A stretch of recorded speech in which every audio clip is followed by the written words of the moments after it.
श्री स्वामी समर्थ। आज आपण एक प्रोटीनयुक्त रेसिपी बघणार आहेत, हिरव्या मुगाचा डोसा। त्यासाठी आपण मूग आणि तांदूळ रात्रभर भिजत ठेवलेले आहेत। 1 वाटी मूग घेतलेले आहेत आणि अर्धा वाटी तांदूळ घेतलेले आहे। ते रात्रभर भिजवून घेतलेले आहे। त्याच्यामध्ये आलं, लसूण, मिरची आणि कढीपत्ता टाकलेला आहे।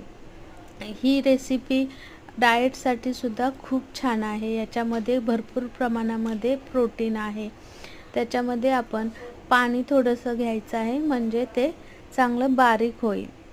आणि आपल्याला जर पातळ डोसे हवे असतील तर आपण थोडंसं पातळ बॅटर करू शकतो, किंवा मऊ डोसे हवे असतील तर पाणी थोडं कमी घ्या।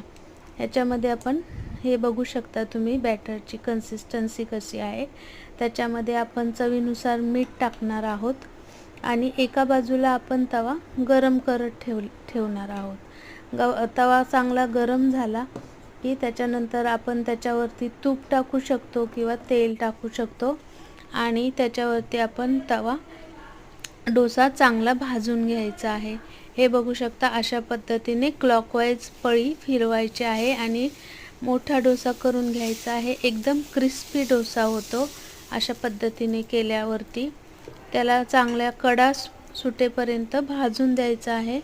आणि हे बघा, आपला किती छान डोसा झालेला आहे, क्रिस्पी डोसा झालेला आहे। अशा पद्धतीने याचे आपण 5 ते 6 डोसे करू शकतो आणि दह्याबरोबर खाऊ शकता किंवा सॉस बरोबरही खूप छान लागतात। थँक्यू।